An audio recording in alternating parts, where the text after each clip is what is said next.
Bismillahirrahmanirrahim.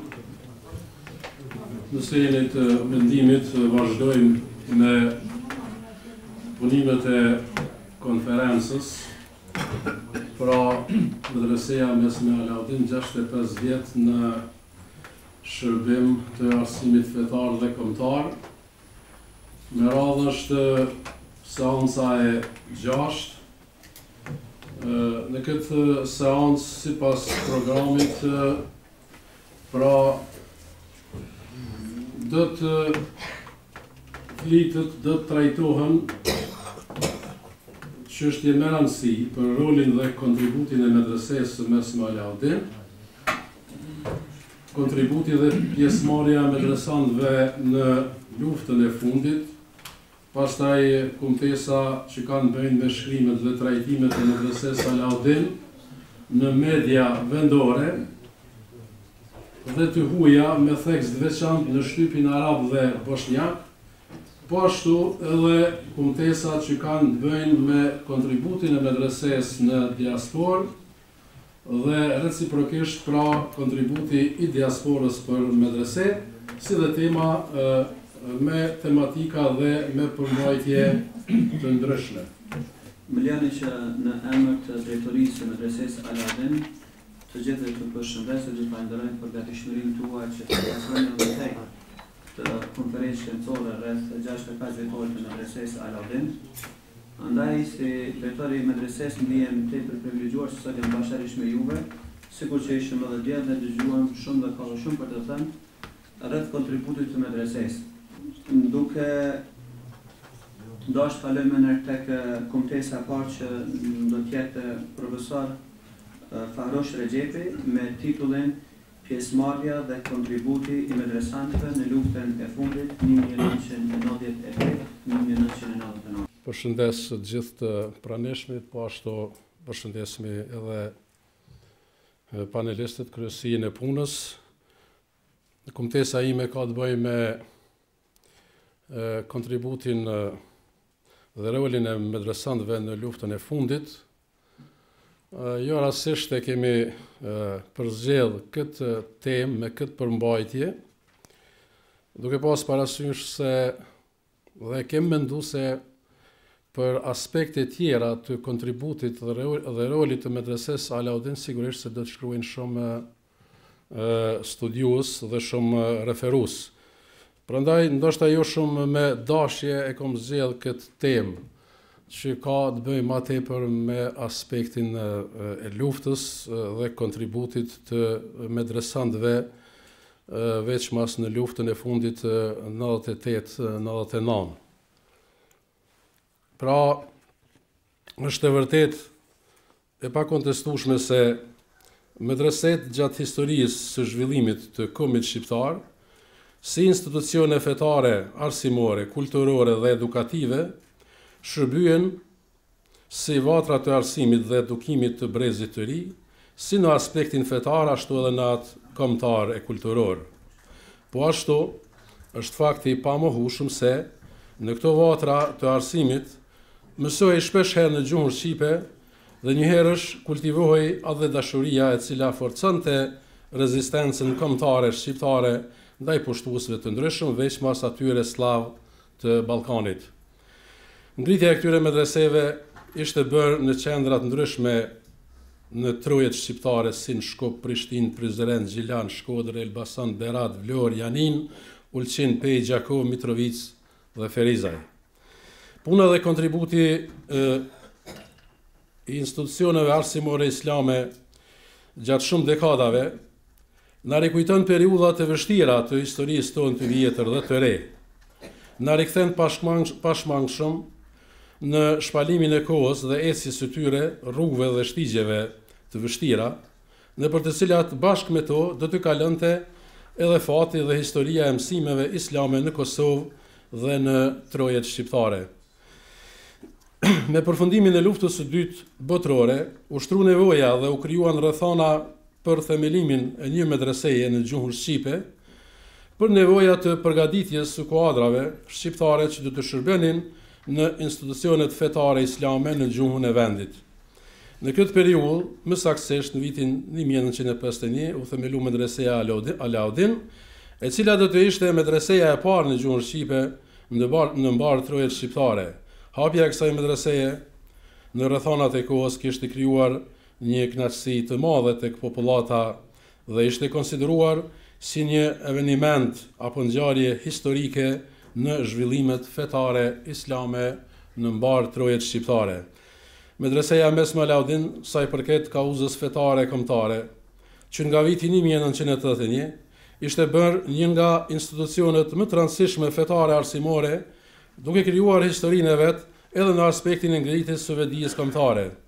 Medreseja Alaudin dhe drejtuesit e saj për herë punën dhe aktivitetin e tyre e lidhnin ngushtë me fatin e Kosovës. Kulmin për sakrificë atdhetare e dëshmoi me gjakun e medresantit Mustafa Veselaj nga Reçani Suarekës, i cili ka rënë shehid me 22 mars të vitit 1989 në demonstratat e organizuara në Prishtinë në mbrojtje të Kushtetutës së Kosovës. Emrin e këtij shahidi sot e mban me krenarin një rrugë afër medresesë së Mesme Alaudin në Prishtinë. Shahidi tjetër i cili ishte kalitur për feja dhe në bankat e medresesë së Mesme Alaudin e më pastaj edhe në bankat e Fakultetit të Studimeve Islame është edhe Fadil Rashiti. Fadil Rashiti u lind më 25 janar 1975 në fshatin Petrov në rrethin e Shtimës. I ri në mosh, por me një ideal të pastër në zemrën e tij, që shprehte besim e dashuri të pafund për popullin dhe ardhmërinë e tij, ai ndërpreu studimet në FSI, që i kishte regjistruar në vitin 1994 për t'ju bashkuar luftëtarëve të lirisë në luftën e ushtrisë ligjëtare të Kosovës. Fillimisht, Fadil Rashiti u angazhua në Krajmir të Drenicës, pastaj në zonën operative të Nerodimës, në brigadën 161 Ahmet Kaçiku, e cila kishte zhvilluar betejë të rëndësishme në Grykën e Sarajevës dhe në Jezerc. Në dimrin e 14 dhjetorit të vitit 1998, boka e rrethit Gjakovës ishte e tëra në Borë. Acar i madh kishte mbërthyer tër anën e Hasit. Fadil Rashiti me shokët e tjerë vinin në Kosovë me forcë dhe optimizëm të madh, të mbushur me armë dhe municion në krahët e tyre. Në anën tjetër, ushtria serbe kishte zënë pusit në 3 drejtime. Mundësia për të mbrojtur ishte e vogël, por Fadil Rashiti me shok nuk u dorëzuan. Ata luftuan kundër një armate të tërë, të armatosur me mjete më të rënda luftarake. Krismat dëgjoheshin dhe nga krusha mund të shihej edhe flaka e luftës tek liçeni i Hasit. Dëshmitarët e asaj nate të tmerrshme thonë se lufta zgjati mbi 7 orë. Fadil Rashiti në këtë fushbetejë ra së bashku me 36 shahid të tjerë. Një emër tjetër emblematik i ushtrisë ligjëtare të Kosovës, që vjen nga komuna e Vitinjës, padyshim është emri i Yunus Zainullahut. Ai u lind në vitin 1975 në skifteraj të Vitinjës, ku kreu edhe arsimin fillor. I edukuar në frymën fetare e kombëtare, i ndikuar nga rrethi i tij familjar, Yunus Zainullahu ndoqi mësimet në medresën e Mesme Alaudin në Prishtinë. Gjatë shkollimit në medrese, ai arriti të pajisej me njohuri fetare dhe krahas saj u ngrit e u kalit edhe në frymën kombëtare. Në mars të vitit 1999, Yunus Zainullahu inkuadrohet drejt për drejt në radhët e ushtrisë ligjëtare të Kosovës në zonën operative të Dugaxhinit, në brigadën 138 Agim Ramadani, për të marrë pjesë në betejën e Kosharës. Më 5 maj 1999, Hoxha Yunus Zainullahu ra heroikisht në një aksion duke u hedhur në bunkerin e ushtrisë serbe për t'ju kujtuar hërdhive çetnike serboslave se mitë sokolat shqiptar ende janë gjallë. Ai në këtë aksion vrau disa ushtar të armikut dhe kaloi në botën tjetër për të mos vdekur kurrë. Siç thot Allahu xhaleshanuhu në Kur'an, mos thoni për shahidët kanë vdekur sepse ata nuk vdesin, ata janë të gjallë. Në mejdanin e fush betejës ka rënë edhe Shefik Miftari, nga Vërbica e Zhegovcit, i cili 2 vitet e para të medreses i kishte mbaruar në medresen e Gjilanit dhe 2 të tjera në medresen e Prishtinës. Ai kishte marrë pjesë në 3 luftra, në Kosovë, në Lugnin e Preshevës dhe në Maqedoni, ku edhe bie shahid në fshatin Slupçan në maj të vitit 2002.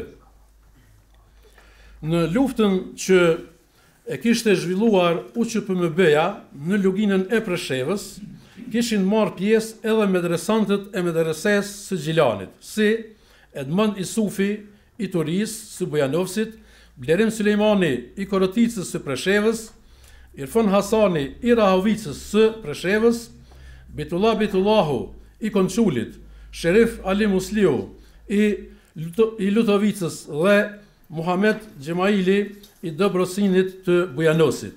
Këta 2 të fundit ishin medresant të medresesë së mesme Alaudin, pra në Prishtinë. Rrugën e Shefik Miftarit, Hoxhi Nuzinullahut, Fadil Rashitit e Mustafa Veselit e kanë ndjekur edhe medresantët Abidin Myrtezi, Arben Hyseni, Halim Bajraktari, Muhamet Ukshini, Nusret Musa, Sami Plakolli, Selim Selimi, Shefqet Zeka dhe shumë të tjerë të cilët kanë rënë shahid në altarin e lirisë. Edhe në fund, sigurisht, shpresoj të mos e kem të kalu kohën, si përfundim, pra, dua të them se mbështetur në gjitha burimet relevante faktografike dhe të historisë së kombit shqiptar, institucionet e Bashkisë Islame të Kosovës dhe prisit fetar të këtyre institucioneve, gjithherë, si në të kaluarën, ashtu edhe sot, kanë qenë në vijë kombëtare dhe në shërbim të popullit të vetë. Këtë rrugë, institucionet e Bashkisë Islame të Kosovës dhe liderët e tyre fetar kanë vazhduar ta ndjekin edhe gjatë periudhës së fundit të historisë më të re të popullit shqiptar.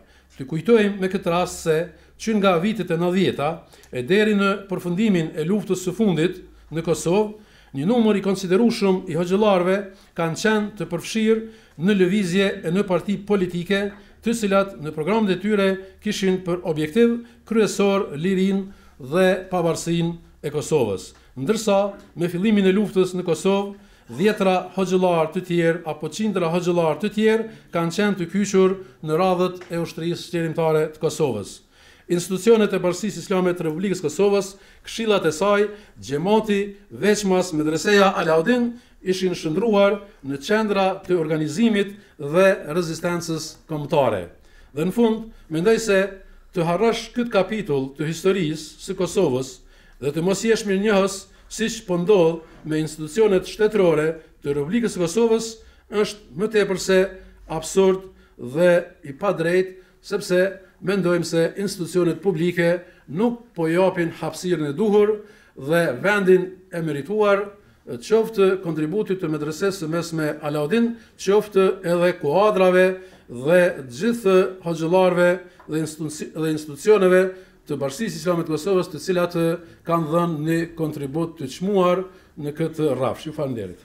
Falenderojmë doktor Farush Rexhetin për këtë konkesë dhe me siguri që do të kemi mundësi që drejt nësot da kemi në medresena Alaudin dhe drejtoria medresesë merret ka vendosur një plakat me emrat e gjithë atyre të cilët kanë qenë medresant dhe kanë rënë në luftën e fundit në Kosovë si shahid. Dhe shumë që është dhe atë plakat. Tani do dhe që të ftoj para neshe, më radhë është Isar Tërshani, me temën dëshmorët medresistëve shtimjan në luftën e fundit në Kosovë. Fillimisht më lejoni t'ju përshëndes me përshëndetjen e bekuar islame. Selamu alaikum wa rahmetullahi wa barakatuh. Trajtisën që do ta trajtoj ka të bëjë me dëshmorët medresistë shtimjan në luftën e fundit në Kosovë, duke filluar me citatin 154 të surës El-Bekare, ku Allahu i madhruar thot Bismillahirrahmanirrahim, "Wala taqulu liman yuqtalu fi sabilillahi amwat, bal ahya'un walakin la tash'urun", që do të thot në gjuhën tonë shqipe, e për ata që u mbetën në rrugën e Allahut mos thoni janë të vdekur. Jo, ata janë të gjallë, por ju nuk e kuptoni gjallërinë e tyre.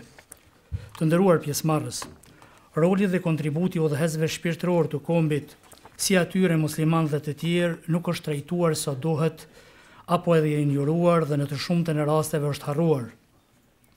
Janë me qindra hoxhallar të njohur të cilët u përsekutuan nga regjimet antishqiptare, por nuk u gjonizuan. Ata mbrojtën fjalën e shenjtë të Kuranit, hadithin e Muhamedit a.s. dhe interesin e atdheut me moton me fe e komb apo me komb e fe. Ishte edhe mbeti për kushtimi i tyre i paluhatshëm në rrugën islame, por edhe në mbrojtjen e kombit kundër poshtuesve siç ishin Haxhi Ömer Prizreni, Haxhi Zeka, Mulla Idris Gjilani, Mulla Vesel Guta e të tjerë. Popullit tonë gjatë historisë ju imponuan pa dëshirën e tij shumë luftëra të cilat shkaktuan dhe bën shumë tragjedi dhe masakra të papërshkrueshme në njërin anë e në anën tjetër nga mesi i këtij populli të pafajshëm e liridashës që luftonte për të mbrojtur të drejtën e tij, lindën dhe ushuan shumë bij dhe bija që u bën ballë vërsuljeve të armiqve dhe i dolën zot vatanit dhe dinit të tyre. Rrethanat politike në Kosovë në vitin 1990. Si rezultat i politikës së egër që ndoshqi Miloševiqi në vitin 1990, u vra 28 shqiptar, u përzun nga puna me mijë punëtor, u ul numri i studentëve shqiptar në universitet, ndaj 7.000 fëmijëve shqiptar u përdorën helme, që u krijuan atyre apo u shkaktuan atyre tronditje nervore për t'u shpëtuar ndjekjeve e për të siguruar jetën shumë shqiptar emigruan në perëndim. Duke mos u pajtuar me këtë gjendje, me okupimin serb në Kosovë dhe duke e parë të pamundur zgjidhjen politike të krizës në Kosovë, pas vitit 1990 filluan përgatitjet për formimin e ushtrisë lirimtare të Kosovës si formacion ushtarak dhe si kryengritje armatosur për shlirimin e vendit. Këto përgatitje u kurorizuan në vitin 1997 kur UÇK-ja doli publikisht në skenë dhe filloi luftën shlirimtare në Kosovë. Formimi i UÇK-s paraqet një ngjarje historike për popullin tonë në luftën për liri dhe pavarësi. Edhe mesazhi ishte i qartë se ushtarët e UÇK-s janë të gatshëm të sakrifikohen për ta fituar lirinë. Këto rrethana politike kishin ndikuar që edhe medresistët shtimjan, si shumë të tjerë, të bashkohen radhave të UÇK-s dhe të sakrifikojnë për atdheun e tyre dhe gjën më të shtrenjtë jetën. Në mesin e 36 shehidëve medresist, 4 janë nga komuna e Shtimës, pra Fadil Rashiti, Arben Hyseni, Selim Selimi dhe Abedin Murtezi. Përderisa parafolsim profesori i nderuar foli pak për Fadil Rashitin, unë nuk do të kisha për shkak të kohës, sepse e kam, tash do të flas për Arben Hysenin. Arben Recep Hyseni u lend me 12 prill 1980 në fshatin Godanci Epërm. Rrjedh nga një familje e varfër, por e pasur me tradita fetare, patriotike atletare. 2 axhallarët e tij kishin luftuar gjerë në vdekje në kullën e tyre në Godanc në vitin 1946 dhe nuk kishin planuar të bashkluftonin me okupatorin slav sepse ishin anëtar të ballit kombëtar. Arbeni shkollën fillore e mbaroi në fshat, me 1995 regjistrohet në medresen Alaudin. Do të jenë zënës i dalluar në klasë, 2 vjet ka shërbyer Imam Ramazani në lagjen e pajtimit në Shtime, në kohën e daljes publike të UÇK-s dhe krijimit të njësiteve në fshatrat e Drenisës Jugore, Arbeni me 18 gusht 98 u rreshtua në radhët e UÇK-s në Krojmir. Gjatë rrugës për në Shqipëri, në Junik, Arbenin do të azente beteja e lavdishme për Junikun. Luftëtarët e lirisë ja dolën të zbrapnin forcat armike dhe të mbanin korridorën të hapur për në Shqipëri. Pasi kthehet nga Shqipëria, Arbeni do të sistemohet në batalionin Rushdi Saliu të brigadës 121 Ismet Jashari Kumanova. Bashkëluftëtarët e tij kanë qenë Enes Efendi Rexha, Selim Selimi, Fadil Rashiti, Nuhi Jakupi, që të gjithë medresist. Arbeni ka marrë pjesë në luftimet e zhvilluara në Saralev dhe në Zborc. Ai përveç trimërisë që e karakterizonte, ishte edhe shumë i afërt me shok. Të gjithë ushtarët e kësaj pike e thirrnin Hoxh, dëshmon Enes Rexha shok shkolle, kur gjatë kohës së luftës e kishin pyetur ushtarët Arbenin, cila ishte dëshira e tij e vetme në këtë jetë. Arbeni përgjigjet: "Një ditë të gjithë do të takohemi me vdekjen, kush më herët e kush më vonë, por dëshira ime e vetme është të bie shahid për lirinë e Kosovës." Allahu Xheleshanu do t'ja plotësonte edhe këtë dëshirë jo shumë kohë pas kësaj deklarate të tij. Me 14 dhjetor në vendin e quajtur Likenet e Hasit, së bashku me 36 luftëtarë të tjerë, Arbeni bie shahid, është varrosur në varrezat e dëshmorëve në Palas të Skënderajt. Dëshmori tjetër medresist është Selim Selimi. Selim Shaib Selimi u lind me 7 gosht 1978 në Belencë të Shtimes. Shkollën fillore e mbaroi në Belencë, kurse të mesmen në Shtime, ndërkohë që do t'ju ushtrohej me korrespondencë provimeve në medresen Alaudin gjatë viteve 93-97. Selimi gjatë viteve 97-98 angazhohet si muezin në xhaminë qendrore në Shtime. Selimi ishte një djalë shumë inteligjent, i papërtueshëm, ndonëse në moshë të re ishte shumë i pjekur dhe si i ri ishte i edukuar t'i donte fenë dhe atdheun. Kur filloi lufta në Kosovë e sidomos pas rezistencës së jasharajve në Prekaz, Selimit sikur i humbi interesimi për shkollimin dhe detyrën që ai mbante në xhami. Ai nga dita në ditë interesohej se si t'ju bashkangjitej radhëve të OÇK-s. Në qershor të vitit 98, Selimi shkon në Zborc dhe sistemohet në batalionin Rushdi Salihu të brigadës 121 Ismet Jashari Kumanova.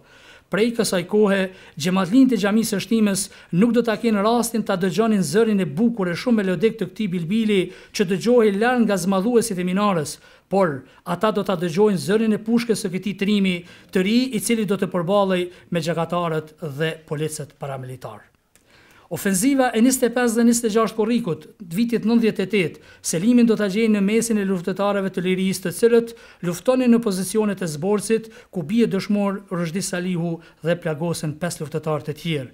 Me 2 nëntor 98, Selimi së bashku me 10 luftëtarë të tjerë të batalionit Rushdi Salihu nga Krojmiri niset për në Shqipëri. Selimi radësh shahid me 14 dhjetor 98 në Gorozhop. Trupi i tij është gjetur 3 muaj pas rënjes në fillim të marsit pra 99 dhe që varrosur po aty. Është varrosur në gusht të vitit 99 në vendlindjen e tij në Belencë. Dëshmori tjetër medresist është Abedin Mortezi. Abedin Hysen Mortezi u lind me 16 nëntor 75 në Mullapolës të Shtimës. Shkollën fillore e kreu në fshat, kurse të mesme në Ferizaj dhe në të njëjtën kohë është shtruar provimeve me korrespondencë në medresen Alaudin. Gjatë viteve 89-97 mori pjesë në të gjitha protestat dhe revoltat popullore në Shtime, Lipjan dhe Ferizaj. Për të mbajtur familjen u detyrua të shkonte në Podgorisë të Malit të Zi, ku punoi në fabrikën e aluminit. Me 1 janar 99, në fillim të muajit Ramazan, u kthy në vendlindje për të falur taravit xhamatit të lagjës së Hyrajve të Petrovës. Pastaj u kthy në Malin e Zi dhe prej andej kaloi në Shqipëri, ku u mobilizuan në fshatin Kalimash të rrethit të Kuksit me 25 shkurt 99. Pas tërvitjeve që kishte bërë në Shqipëri, hyri në Koshare dhe që nga ajo ditë deri në ditën e rënies shahid, mori pjesë aktive në luftimet e përditshme që zhvilloheshin në këtë pikë. Ka qenë ushtar i brigadës 138 Agim Ramadani nën komandën e Fadil Hadir Gjonajt në njësinë e reagimeve të shpejta. Me 23 prill 99 Abedini ishte plagosur 2 herë, kurse herën e tretë që plagosur me 5 maj 99 në vendin Rasa e Kosharës dhe nga plagët e marra ndroi jetë. Është varrosur në vendlindje. Të nderuar pjesëmarrës, kontributi i medresistëve ishte determinues si në pjesëmarrjen aktive në luftën e fundit, gjithashtu edhe si udhëheqës të njësiteve e duke i nxitur të tjerët për t'u bashkuar radhëve të luftëtarëve, por edhe duke i dhënë kuraj luftëtarëve të lirisë me këshilla e vepra dhe me autoritetin të cilin e gëzonin në mas. Medresistët ishin të motivuar nga mësimet kuranore, porositë e Muhamedit a.s. dhe nga predikimet e xhallarëve, gjithsesi mësuesve të tyre që të japin në vazhdimsi kontributin për lirinë dhe pavarësinë e vendit. Këtë abi, dëshmorët, ndër më të mirët e këtij populli, përveç që hyn në histori edhe bën historinë. Prandaj, me respekt, populli ynë i përmend, i nderon dhe i përkujton gjithmonë. Rezume. Medreseja është një shkollë e cila ka me çka të krenohet në krahasim me shkolla tjera.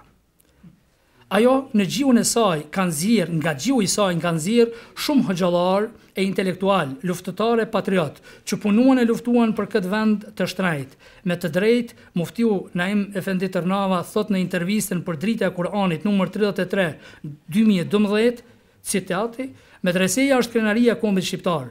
Është gjithçka për ne, duhet ta ruajmë si sytë e ballit." Në fund, e lusim Zotin e madhruar që medreses t'i ashtoj jetëgjatësi në punën e saj e dëshmorit t'i shpërblej me xhenet. Amin. Faleminderit. Falenderojmë Isa të Shanën për leximin e kërkesës. Me siguri që medreseja Alaudin ka shumë të fitet për të dhe kufit nuk kanë qenë vetëm në fushën e lokalitetit ton ose regionit të Ballkanit. Ato kanë tejkaluar dhe çdo kohë në cep të botës është ndëgjuar për medresen Alaudin për shkak se ka mbi gjysmë shekulli të kontributit që ka dhënë në ndërtimin e shtetit, në edukimin e gjeneratave, qoftë në frymën islame po dhe në frymën kombëtare.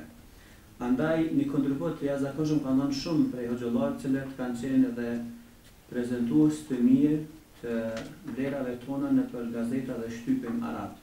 Një ndërtar ka qenë prezent një analitik i mirë edhe profesori i nderuar Qemal Morina, i cili është paraqitur në këtë konferencë me një kontestë të titulluar Medreseja Alaudin në shtypin arab, kontestë të cilën do të na lexon në vend të profesorit i nderuar Fitin Flugaj. Unë nderuar. Selamu alaikum wa rahmatullah.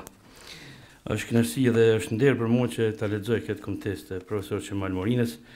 Unë do ta ndaj një ekspozit shkurtër rreth reportazhit të gazetarit egjiptian Amir Sultan për qendresën e kosovarëve për arsimimin paralel kundër okupatorit serb. Kështu e ka titulluar profesor Qemali, i cili ndër të tjera fillon duke bërë përshkrimin që ka paraqitur ky gazetar, thotë data 23 marsit të vitit 1989 ishte fillimi i ndarjes së pakthim mes krajinës shqiptare muslimane të Kosovës dhe Republikës së Serbisë. Kjo nuk ishte për shkak se Beogradi i zhveshi krajinën nga të gjitha të drejtat autonome, i anuloi qeverinë, parlamentin, si dhe të gjitha institucionet tjera legjitime, por ajo që ndodhi atë ditë ishte fillim i zhveshjes së shqiptarëve musliman nga identiteti i tyre, duke anuluar arsimimin në gjuhën shqipe dhe imponimin e programeve në gjuhën serbe. Thot në universitetin publik filloi misioni im i zbulimit se çka po ndodhte me identitetin e shqiptarëve në Kosovë. Takimi i parë i imi ishte me rektorin serb të Universitetit të Prishtinës, të cilin Beogradi e kishte caktuar, pasi që kishte përzorë shqiptarët nga universiteti, dhe vazhdon më tej, ku ndër tjera shkruan: rektori Radivoje Popović konfirmoi se shqiptarët nuk do të lejohen, që ishte rektor i dhunshëm i Universitetit të Prishtinës, thotë konfirmoi se shqiptarët nuk do të lejohen të ndërtojnë një xhami, nëse ata kthehen në universitet, sepse ata janë pakic, ndërkohë që universiteti është shtetëror, përfaqëson popullin serb, thot ai. Shqiptarët nuk mund ta kundërshtojnë ndërtimin e kishës, në kohën kur shqiptarët do të posedojnë universitetet private, jo shtetërore, mund të ndërtojnë atëherë edhe xhami. Ndërsa kur e citon rektorin e atëhershëm të Universitetit të Prishtinës, Zenel Kelmendin, i cili thot Universiteti i Prishtinës është themeluar në vitin 1970 dhe vazhdoi punën në kushte të shtypjes dhe përsekutimit serb, derisa qeveria serbe mori vendim për anulimin e autonomisë së Kosovës me 23 mars të vitit 1989. Ajo nuk u mjaftua vetëm me këtë, por mori vendimin për mbylljen e Universitetit të vetëm të Kosovës, duke i përzënë të gjithë kuadrët shkencore që punonin në të. Qeveria serbe gjatë fushatës së saj përdori metoda dhe mjetet më të vrazhda, të cilat nuk i kurthyen punëtorët e thjeshtë as në punësit, por nuk u kurthyen as të smurit, të cilët ishin të shtrirë në qendër klinike universitare, dhe vazhdon me reportazhin e tij. E ne do të përqendrohemi dhe do t'i ofrojmë për shkak të kohës së shtrenjtë. Atëherë do të lexojmë pjesën që besojmë, e cila ndryshe ka të bëjë me medresen Alaudin. Në kohën kur udhëheqësja e universitetit bën përpjekje mbi njerëzore për vazhdimin e arsimimit të lartë, në anën tjetër shihet se arsimimi fetar islam po përjeton një përparim të dukshëm me gjithë mundësitë e kufizuara. Arsimimi islam mbikëqyret nga kryesia e Bashkisë Islame e Kosovës, në krye të cilës është doktor Recep Boja, thot ai. Arsimimi islam zhvillohet në 2 nivele. I pari është i nivelit të mesëm, kurse i dyti në nivel të Fakultetit të Studimeve Islame. I pari zhvillohet në medresen e mesme Alaudin të Prishtinës, e cila zhvillon veprimtarinë e saj arsimore që nga viti 1952 ka shënuar ai. Deri më tani kanë mbaruar atë më shumë se 1100 nxënës. Një numër i konsiderueshëm prej tyre kanë vazhduar studimet në universitete islame në vende të ndryshme, si në Arabi Saudite, Egjipt, Jordani, Sudan, Libi e të tjera. Ahmed Sadiu, në kryetari i Bashkisë Islame të Kosovës, përshkruan medresen e mesme Alaudin si simbol të rezistencës dhe luftës së shqiptarëve për pavarësi kundër dominimit dhe okupimit serb. Në saj të përpjekjeve të saj të vazhdueshme gjatë okupimit serb, ajo kthye në Seli, ku mbashin takime të gjitha niveleve, si politike, kulturore, shoqërore, sindikale, fetare e tjera, sepse ishte vendi i vetëm ku okupatori serb nuk kishte mundur ta okupojë. Në medresen e mesme Alaudin gjatë 4 vjetëve mësohen 25 lëndë. Ato janë Kurani, hadithi, tefsiri, akaidi, fiku, ahlaku, usuli fiku, historia islame, gjuha arabe, gjuha shqipe, gjuha turke, gjuha anglishte, historia, geografia, biologjia, pedagogjia, psikologjia, mbrojtja qytetare, informatika, edukata fizike, matematika, kimia dhe fizika. Arsimimi i lartë përfarsohet në Fakultetin e Studimeve Islame, për dekani Qemal Morina deklaron se ekziston një interesim shumë i madh i të rinjve tanë për të regjistruar në këtë fakultet, shkruan gazetari egjiptian Amir Sultan, i cili pohon se fakulteti, sipas deklaratave të atëhershme të përgjegjësve të fakultetit, është themeluar në vitin 1992 dhe është i vetmi institucion i lartë edukativ arsimor në Ballkan, por edhe në botë, ku ligjërohet në gjuhën shqipe. Në fakultet pranohen student nga Kosova, Maqedonia, Shqipëria, Malizi, si dhe nga vende tjera. Studimet zgjasin 4 vjet. Në fakultet pranohen studentë të cilët kanë përfunduar medresen e mesme apo shkollat të përgjithshme. Me rastin e pranimit të kandidatëve të rinj organizohet testim me shkrim për të gjithë të pranishmit. Ata që e kalojnë provimin me shkrim janë të pranuar. Numri i studentëve arrin në 200. Arsimimi në Kosovë me të gjitha degët dhe nivelet e tij, po ballafaqohet me vështirësi të mëdha financiare pas blokadës së imponuar nga ana e Serbisë. Për këtë, përgjegjësit e institucioneve arsimore të Kosovës u bën apel qeverive dhe organizatave të botës islame që të dalin në ndihmë, qoftë materialisht apo në formë bursash për studentët që të përgatisin kuadër shkencore për të ruajtur identitetin e tyre shqiptaro-islam derisa të fitojë Kosova pavarësinë e saj. E përmbyll këtë artikull që e kishte shkruar nga vendi, do thotë që kishte përcjell situatën, është fjala për gazetarin Amir Sultan. Unë kërkoj falje që e shkortova, por për shkak të kohës, faktikisht i dëshirojmë shëndet profesor Qemalit, edhe juve ju falenderoj për vëmendje. Wassalamu alaikum wa rahmatullah. Falenderojmë profesor Qemal Morinën për kujdesën e përgatitur nga ai, si dhe për informacione të rëndësishme dhe të reja që na afroi përmes kësaj kumtese. Njëkohësisht falenderojmë edhe rezullsin e kumtesës. Me radhë vije Besa Ismaili, për dekane e Fakultetit Studimeve Islame, me temën portretizimi i medreses Alaudin në media në Kosovën e pas luftës. Në studimin tim jam munduar që të analizoj qasjen e mediave ndaj medreses Alaudin, përmbajtjen tekstuale dhe vizuale në mediat e popularizuara kosovare, duke aplikuar teoritë orientaliste. Jam munduar në fund fare të ofroj edhe disa rekomandime për bashkëpunimin me mediat në të ardhmen.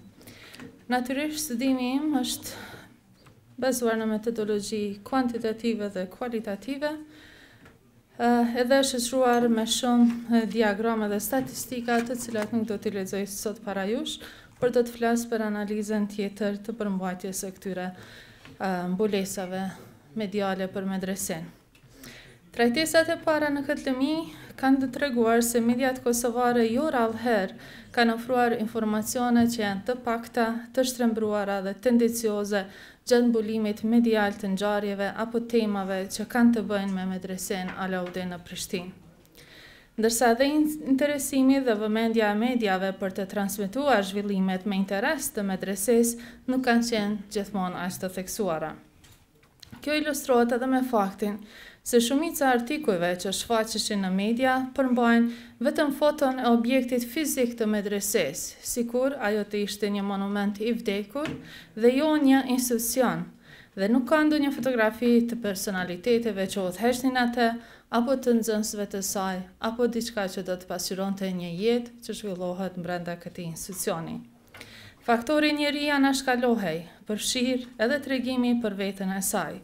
Më shpesh, për medresen, flitet dhe shkruaj si një institucion që ka shërbyer kauzave kombëtare, po citoj, rallëherë për folur edhe për rolin kombëtar dhe fetar në cilin ajo ka vepruar, pa folur për nevojat që ka ajo, perspektivën, kuadrot e saj dhe kontributin në shoqëri. Debati për medresen nuk paraqet një debat të polarizuar në Kosovë, siç paraqet debati për fen. Psikologë të ndryshëm të mediave thonë, ato që janë në media, ato ekzistojnë, edhe atëherë kur ka një ambulim pozitiv, edhe atëherë kur ka një ambulim negativ. Por më e keqja është kur ky ambulim nuk ekziston fare. Do thotë nuk jenë në media, nuk ekziston. Prandaj, realisht, debati për medresen në media ka qenë një debat i heshtur, i vdekur, i ngurtë. Natyrisht, as rezultatet akademike dhe as potenciali për të promovuar diversitet dhe tolerancë janë vënë çdo herë në dyshim ndërmjet rreshtave të ndryshëm të artikujve të ndryshëm, të cilët unë i kam cituar në punimin tim. Por cili ishte edhe interakcioni në mes të qeverisë dhe medresesë, si një institucion as privat dhe as publik, por që ka një status, një rol historik. Në kuptim të politikave kombëtare, medreseja ka gëzuar pak vëmendje, deri sa ajo është përfshirë në kuadër të mashtit, lajm ky i cili përveç forumeve online që kanë përcjell lajmet nga faqja e Bikut dhe medreses, nuk kam gjetur as edhe një mbulim të vetëm medial që u ka kushtuar kësaj çështje tepër të rëndësishme edhe për arsimin e mesëm në Kosovë dhe në veçanti për medresen. Pra ky interakcion ka qenë i mangët, i fragmentuar. Kryetituj negativ për medresen nuk ekzistojnë, sepse ajo nuk është një faktor as për tematika negative, por do ta gjejmë gjithsesi dikun në përmbajtjen, dikun nga fundi i rreshtave të secilit artikull, i cili flet dhe pasqyron debatin për futjen e lëndës fetare në shkollë. Në mediat e pas luftës kam gjetur gjithashtu më shumë se 200 përmendje të medreses vetëm si lokacion, si një vend ku është mbajtur diçka, pa e marrë mundin e asnjë gazetare dhe studiusi për të treguar diçka më shumë se sa një lokacion fizik. Prandaj për median e Kosovës, medreseja Alaudin është vetëm një objekt, një ndërtesë dhe faktori njeri është një konstant e papërmendur në to. Artikujt shfaqen në shpejtësinë e tyre sa herë që debati, siç e thash, për mësim besimin plas në Kosovë. Dhe diskursi është që funksioni i medresesë, sipas opinionistëve të shumtë kosovar, është feja dhe asgjë tjetër, dhe kushdo fe shkon në medrese. Prandaj përmbajtjet se s'ka nevojë për mësim besim, dhe se për këtë e keni medresen, e kemi ilustruar në opinionet e shumë opinionistëve të Kosovës, por rrallë herë këtë opinion e përfaqësojnë punëtor, studius, mësimdhënës të medreses. Do thot, as për këtë çështje, asnjëherë nuk kam gjetur një intervistë të vetme për këtë çështje. Mungojnë gjithashtu edhe komentimet që mund të ketë ndikim kjo medrese në marrëdhëniet në komunitetin e Kosovës së pas luftës. Por natyrisht, komentet nuk ka munguar, vetëm në ato raste kur janë analizuar CV të ndryshëm, të pjesëtarëve të ndryshëm, të qytetarëve të Kosovës, edhe pse në numër shumë të kufizuar, të cilët kanë mbaruar medresen, por në një mënyrë apo tjetër janë ndeshur me ligjin. Dhe kjo e fundit, trendet e fundit mbi radikalizmin dhe ekstremizmin, gazetarët nuk hezitojnë të potencojnë se Filan Fisekut, emrat dhe inicialet e të cilit i kam cituar, është edukuar në medresen Alaudin, një rast i vetëm në mesin e qindra mira të diplomuarve të tjerë. Këto tematika në media kam pasur një shtrirje të madhe të diskutimeve në forumet përkatëse. Së këndemi ka pasur thirrje për zhdukje në medreses, sikur një vatër e së keqës dhe rrezikut që i ka nosës Kosovës, si një vatër islamizimi për Kosovën, e të tjera, e të tjera. Gjithashtu kam bërë një analizë edhe të fjalëve, frazave të përdorura në artikuj ku gjendet fjala medreseja Alaudin. Dhe si që thash, përveç një emërtimi të lokacionit, si diçka ku është mbajtur diçka, 20% të këtyre materialeve nga 374 që unë kam gjetur përmendet si një vend ekskluzivisht edhe enkas i dedikuar për mësimin e fesë dhe aty duhet të mbahet si një kuarantinë. Është për keqardhje që një numër të madh të artikujve dhe të diskutimeve online i kam gjetur me rastin e akuzave asnjëherë të vërtetuara të profesorit të medreses zotriut Emin Behrami dhe të ashtu quajturave akuzave për abuzim seksual në medrese. Gazeta që në mënyrë konsistente e ka përcjell këtë lajm është portali Gazeta Express. Dhe jo vetëm kjo, nga është Gazeta Tema, Gazeta Zëri ka 2 artikuj, dhe madje ky lajm është përcjell edhe në portale në Shqipëri dhe në Maqedoni. Më në shtator 2013, në Gazetën Tema, Kimete Berisha thot: "Kërkoj ndjes, po vetëm këtë citat po lexoj, nuk do të hyj më tutje. Puthjet praktikohen kudo, por aty ku janë të ndaluara, ato realizohen tinës dhe ka një koment tjetër akoma më jo të duhur për këtë podium për ta cituar unë. Por arsyeja pse e kam cituar në punimin tim është për të ilustruar diskursin e mbulimeve të këtyre tematikave të seksualitetit me prizmën e ngjarjeve që ka kapluar aso kohe krizën morale të kishës katolike në Perëndim, të akuzave të pedofilis dhe ku është munduar me çdo kusht të ndërvihet një lidhje paralele me një institucion fetar dhe të nderuar në Kosovë. Dhe këtë e kam bërë për fiskultura të tyre mediale, për avantur pa pasur gjithashtu ndërgjegjen se sa e dëmshme është kjo për shoqërinë dhe për ata të cilët në fakt akoma gjeneratat e reja duhet të njihen me institucionin e Bashkisë Islame. Emrat të përveçëm që lidhen me medresen dhe që lidhen me punëtor të Bashkisë Islame, cilat i kam gjetur në artikuj jo shumë pozitiv, janë ato të profesorit të nderuar, profesor Fadilit, pastaj është i përmendur Ejup Ramadani disa herë, Gjabiri, nepotizëm, gjëra të tilla. Megjithatë, një gjë që e kam konstatuar nga CV-t e atyre të cilët kanë marrë pjesë edhe në Siri, dhe sepse është kjo shumë e rëndësishme, kjo ndërlidhje që munotin imponohet medresesë nga media të Kosovës, është se nuk ka as edhe një dëshmi të vetme për të ndërlidhur arsimimin dhe edukimin e medresesë me një fenomen të radikalizmit në Kosovë. Por në anën tjetër, askush nuk është interesuar për rolin kundër radikalizues që ka medreseja. Në fund fare, vetëm njërën nga sugjerimet kryesore për bashkëpunimin me mediat në të ardhmen është që medreseja Alaudin duhet të ketë një zyre për një person të caktuar, i cili i mban të informuara të gjithë mbi aktivitetet e veta. Listat elektronike të internetit janë të pakushtueshme, jam shumë e bindur që ato mbase nuk do të botohen kur, por ju nuk e dini efektin që ato mund të parandalojnë kur gazetat të caktuara synojnë të shkruajnë një artikull, ndërkohë që informacionin e saktë e kanë marrë. Do thotë është një preventive mirë e këtyre tujve të cilat e fusin në imazh negativ për medresen, e cila si praktik nuk kanë ngjarë më parë para luftës së fundit në Kosovë. Ju falenderoj për vëmendjen. Mirë, vazhdojmë. Me radhë, Shpend Fidani, vjen me Kumtesën Medreseja Alaudin në shtypin Boshnjak në shekullin 20.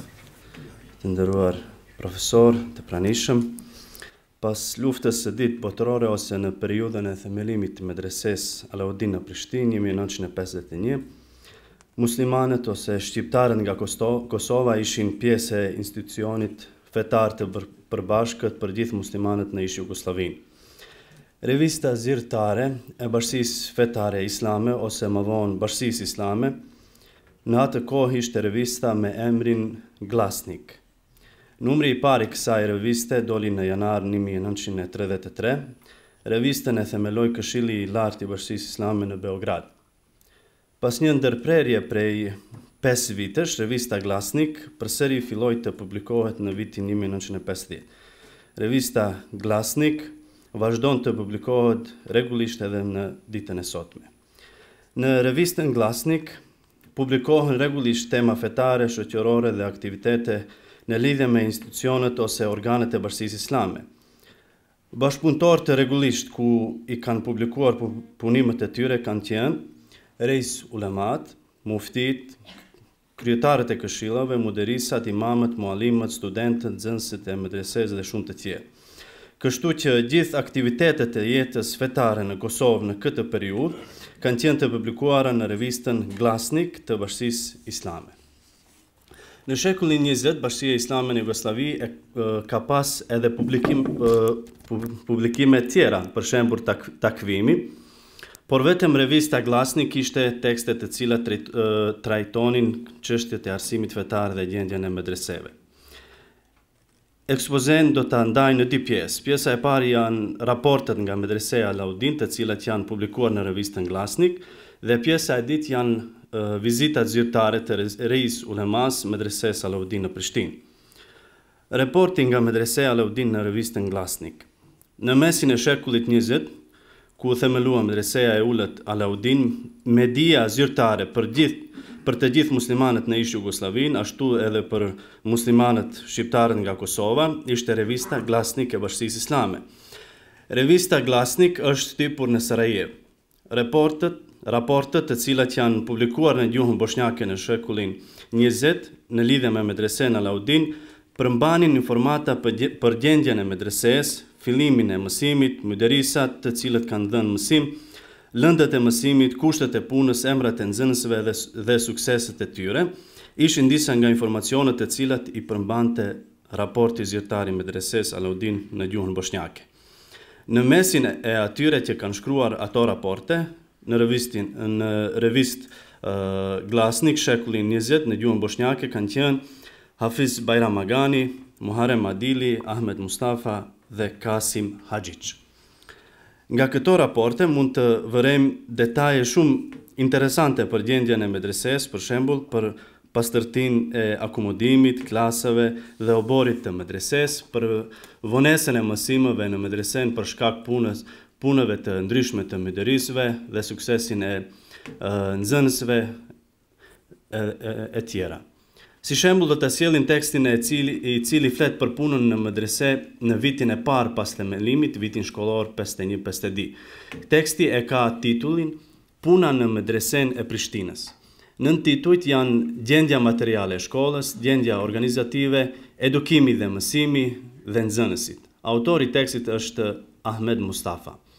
Në nën titullin gjendja materiale e shkollës, autori tregon se ndërtesa e shkollës, klasat, kuzhina, zyrat dhe dhoma tjera kanë qenë të pastërta dhe të përshtatshme për kushtet e punës. Pastërtia e nxënësve ishte në një nivel të dinjotoz. Autori ankohet se shkolla nuk e ka kopshtin e vet dhe se nxënësit kanë shkruar parulla në muret e klasave dhe në vende tjera në gjuhën shqipe dhe në gjuhën serbe. Shkolla e ka pas inventarin themelor për punë. Medreseja ka pas plan programin e vetë të punës, mësimi është vonuar 2 muaj, filloi 1-shin e 11-it 51-shin, ndërsa mbaroi 10-in e 6-it 52-shin. Programi i mësimit është realizuar përveç në 2 lëndë. Ligjëruesi të gjithë lëndave shkencore ishte Haki Krasniqi. Edukimi dhe mësimi në vitin e parë të medresesë. Problemi më i madh ka qenë mungesa e librave fetar në gjuhën shqipe. Mësuesit e lëndëve fetar kanë diktuar materialin e vetë. Gjatë vitit shkollor nxënësit kanë pas shumë teste, në fillim nuk kanë pas rezultate të mira, kurse në fund të vitit rezultatet ishin në nivel më të mirë.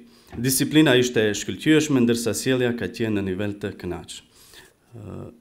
Kaloj tek nga raporti i vitit shkollor 53-54 kemi mundësi të vërejmë lëndët të cilët janë mësuar në medresen Alaudin, si dhe emrat e profesorëve, lëndët fetare kanë qenë, siç thanë më parë, kaloj në raportin e vitit shkollor 54-55, ku kemi edhe emrat e nxënësve me informacionet për vendlindjen, datëlindjen, suksesin dhe sjelljen. Është interesant se nga cilat vend janë regjisuar nxënësit në medresen në këtë vit shkollor. Ato kanë qenë nga Podujeva, Vučitrni, Ostrožac, nga Sanxhaku, Sitnički, Jakov, Morav dhe Belo Polje. Shumica e nxënësve në këtë vit shkollor, 54-55, ka qenë nga Podujeva. Pas 2 viteve, në vitin shkollor 57-58, numri nxënësve ka arritur deri në 28. Do të përmendim edhe një tekst shkurt nga viti 88, i cili tregon për suksesin në maturën e medreses Alaudin. Autorit i tekstit është Kasim Haxhiç. Në maturën së pari ju janë nështruar provimet me shkrim nga gjuha arabe dhe gjuha shqipe, pastaj provimet me gojë nga këto lëndë, kiraet profesor Emin Behrami, tefsir profesor Kazim Kazimi, hadith profesor Bajrush Ahmedi, akaid profesor Bajrush Ahmedi, fik Recep Boja dhe histori islame profesor Bajrush Ahmedi. Vizitat zyrtare të Reis ulemave medreses Alaudin në Prishtinë. Gjatë vizitave zyrtare të cilat i kanë pas Reis ulemat në Kosovë, medreseja Alaudin ka qenë një ndër institucionet të cilët e vizitonin të gjithë reisat dhe delegacionet që vinin në Kosovë. Nga gjithë vizitat e kryetarëve të Bashkisë Islame në Ish Jugosllavi janë shkruar raporte dhe tekste në revistën Glasnik të Bashkisë Islame në gjuhën bosnjake. Këto raporte tregojnë për takimet, aktivitet, fjalimet dhe gjendjen e muslimanëve. Njëra nga ato vizita ka qenë me 18/9/62 nga ana e Reis ulemas Fehim Spaho. Në numrin 8 vitin 62 është publikuar teksti me titull Rruga e Reis ulemas në Republikën e Serbisë dhe Maqedonisë, ku tregohet se nxënësit dhe profesorët e medreses Alaudin e pritën reisin me një pritje shumë të ngrohtë. Aty jepen informata se kjo medrese deri tani ka qenë në nivel të ulët dhe me vendimin e Këshillit të Bashkisë Fetare Islame kjo medrese ka kaluar në nivel të shkollës së mesme. Në proces verbalin e detajuar Eshref Berberović tregon për vizitën zyrtare të Reis ulemas Sulejman Efendi Kemura, që i bëri Kosovës në vitin 67. Këtu nga ekspozimi i administratës medreses, duket se e njëjta nuk kënaq me hapësirat e saj për shkak të interesimit të madh të... përfundoj. Deri në vitin 85, medreseja ka pasur kushte shumë të vështira për punë. Ndërtimi i medreses Alaudin është shpallur si projekt prioritar i gjithë Bashkisë Islame në vitin 1980, në mbledhjen e Kuventit Suprem është sjell përfundim me të cilin në natën e parë e Ramazanit do të mblidhen ndihma në territorinë e gjithë Bashkisë Islame në Jugosllavi, të cilat ndihma do të destinohen për ndërtimin e medreses Alaudin në Prishtinë dhe teksti i fundit për hapjen e ndërtesës së re medreses Alaudin, autori Aziz Kadribegović në këtë mënyrë ka fillu tekstin, citat: Historia e Bashkisë Islame në SFRJ e regjistron edhe një datë madhështore me shkronja Ari. Të shtunën 14/9/85 u hap ndërtesa e re e medreses Alaudin në Prishtinë.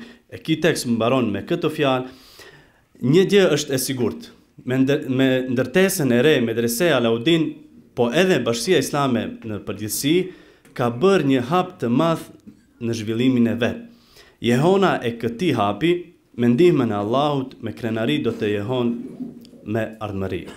Ne jemi dëshmitar të asaj jehone edhe pas 65 vjet. Ju faleminderit. Atëherë pa humbur kohë ditë dhe ngushtinë e kohës, ftojmë referuesin e radhës, është zotëri Elez Ismaili, Panteoni poetik i medreses Alaudin në faqet e antologjisë Shlime Shpirti. Selamu alaikum wa rahmetullahi wa barakatuh.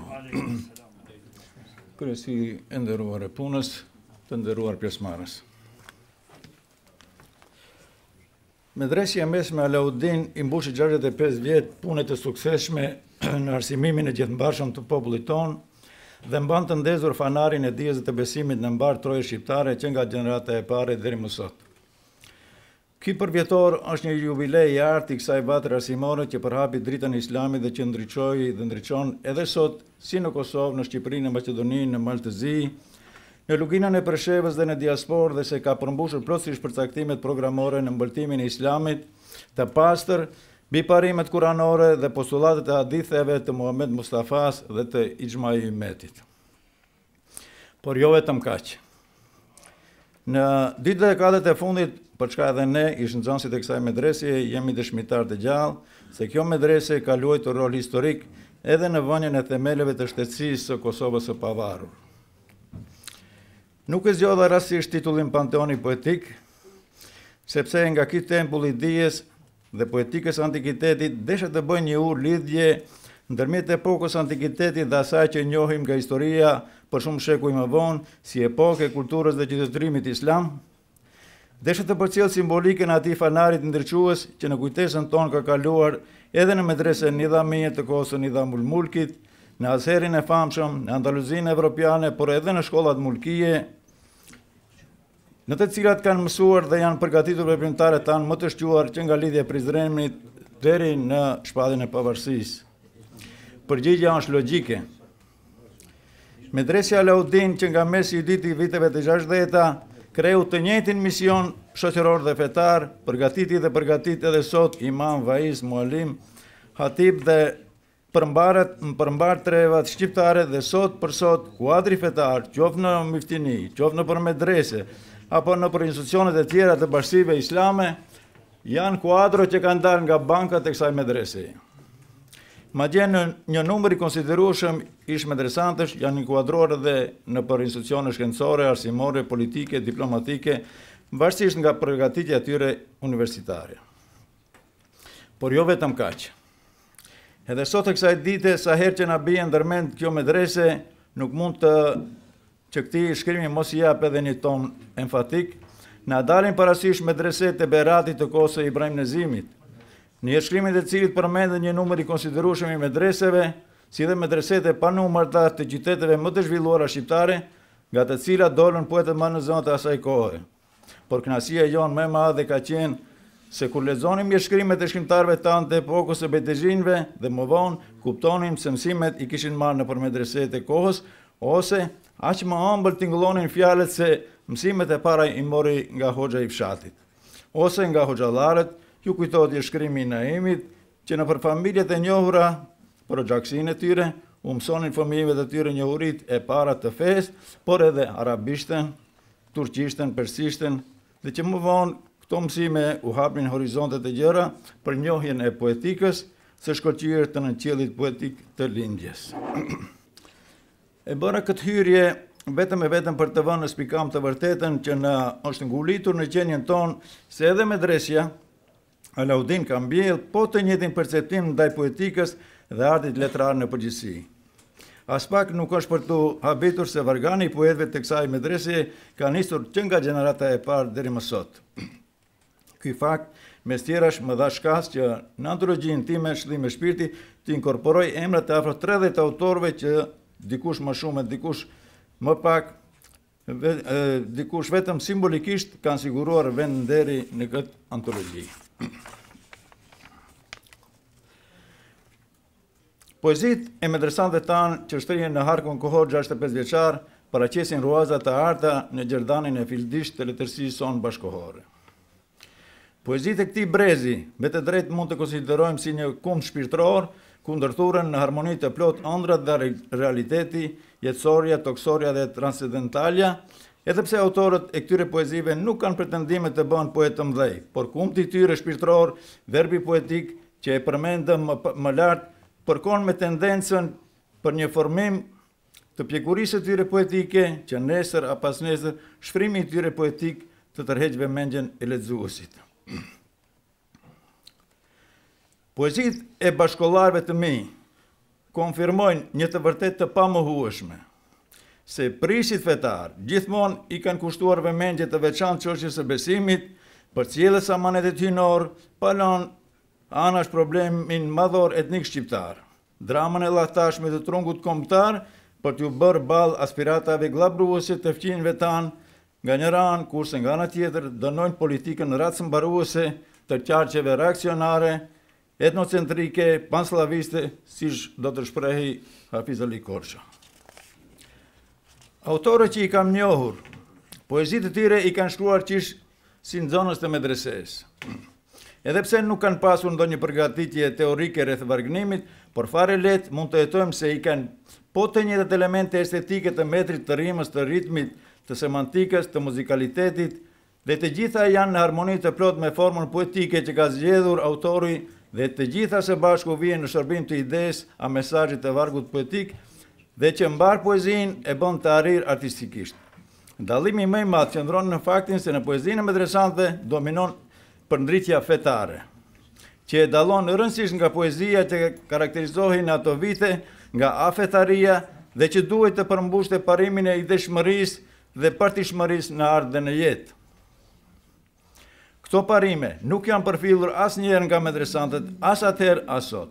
E shoh të udhës të theksoj prirjen që bie në sinj, se shumica dërmuese e këtij klubi poetik se duan denjësisht të ruajnë strukturën tradicionale të vargut të rregullt e të rimuar dhe ligjërimi i tyre poetik gjithnjë mbetet larg modernitetit të kohës, qoftë në strukturën e jashtme apo në atë të brendshme, jo se nuk i njihnin rrjetet e modernitetit, por thjesht nuk u adonte shpirti, sepse ashtu si shkruanin e ndjenin veten më afër të përshpirshmes sublimes.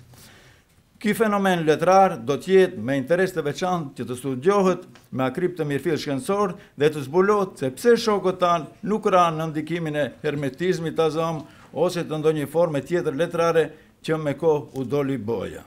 Ky punim mund të konsiderohet një esej i shkurtër, sa për të njohur sado pak me interesimin e nxënësve të kësaj medrese, por të marrë me shkrime letrare. Unë kisha dash të jap një rezime për përmbajtjen e antologjisë, nëse pajton për këtë edhe një faqe është.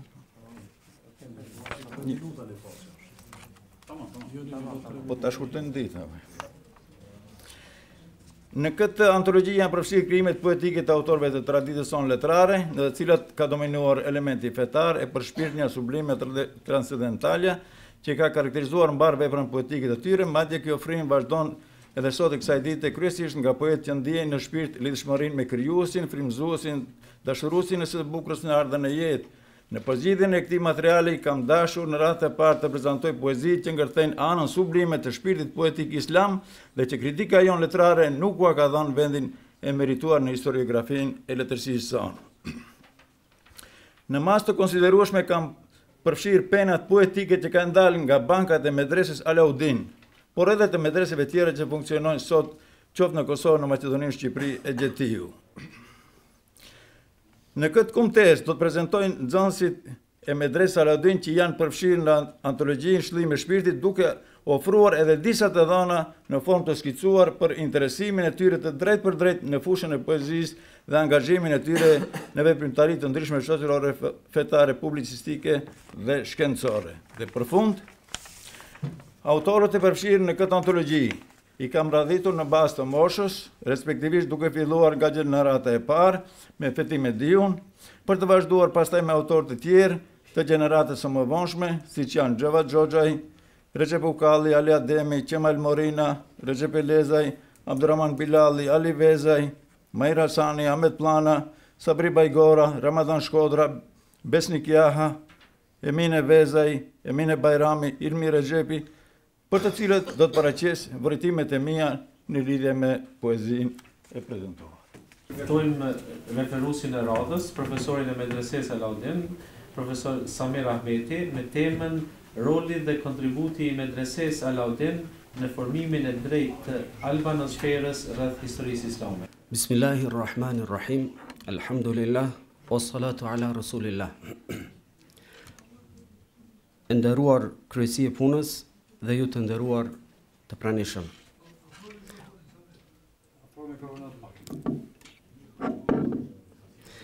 Kumtesa jonë shkencore për këtë konferencë merr titullin Roli dhe kontributi i medresesë Alaudin në informimin e drejtë të albanosferës rreth historisë e lavdishme islame.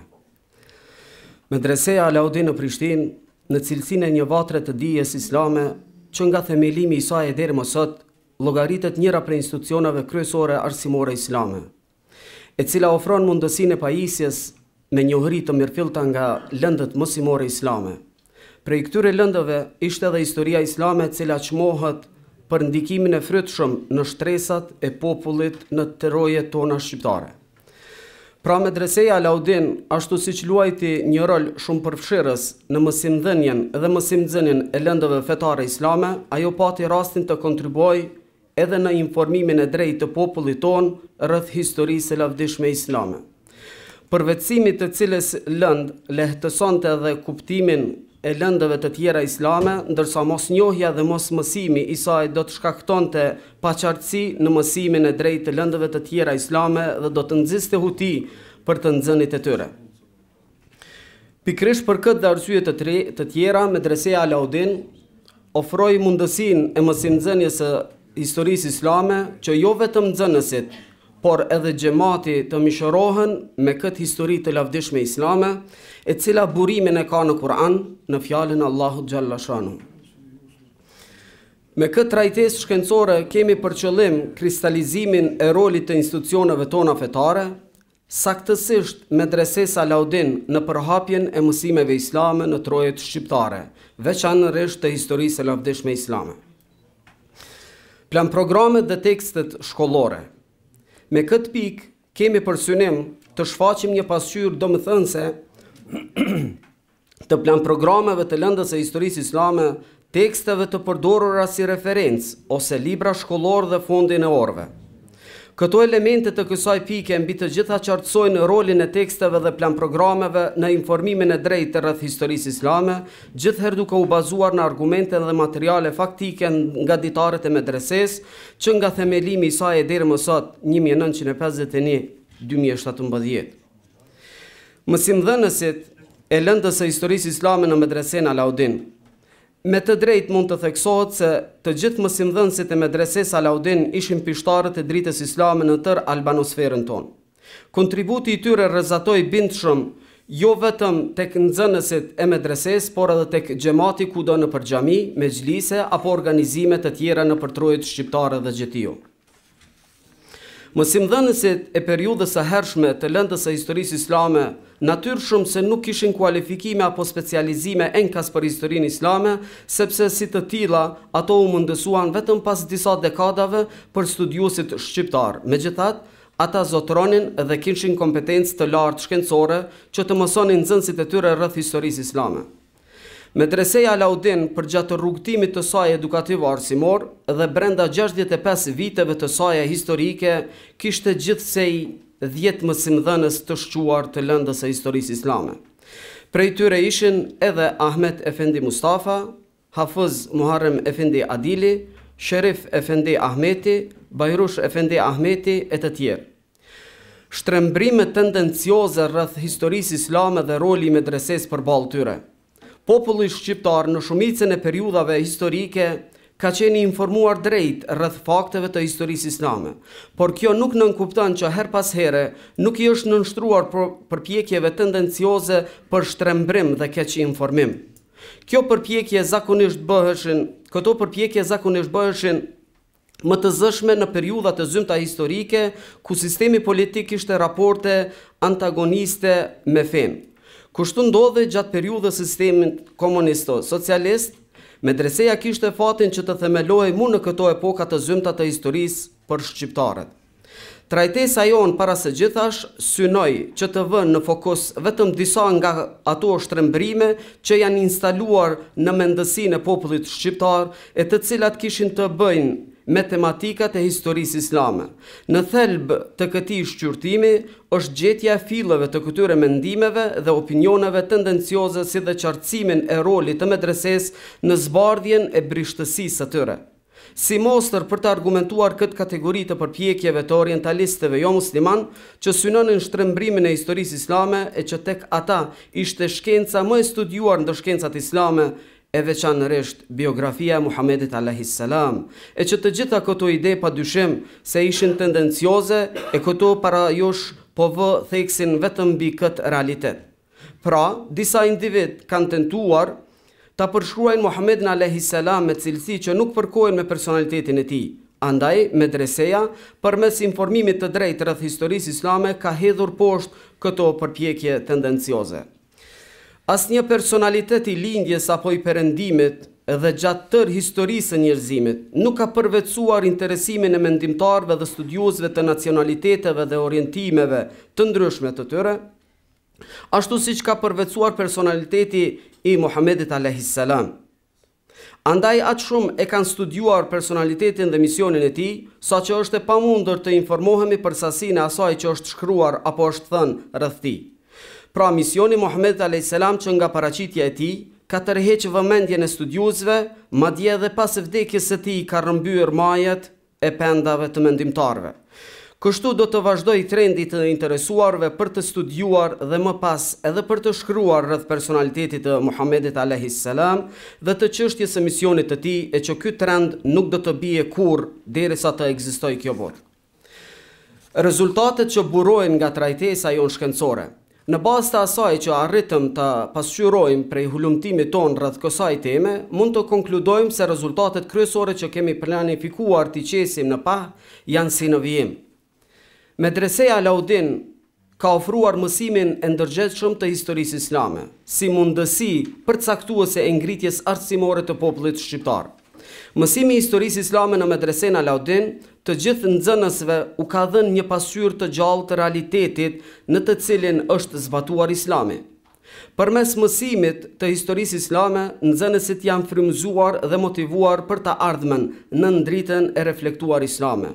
Përgjatë mësimit në medrese, është vënë në spikam se historia islame ka qenë një thesar i madh i diturisë, nga i cili mund të nxirren urtësi të ralla frytëdhënëse. Mësimi i historisë islame në medrese ka parandaluar të gjitha përpjekjet tendencioze për shtrembrimin e historisë së mirëfillt islame.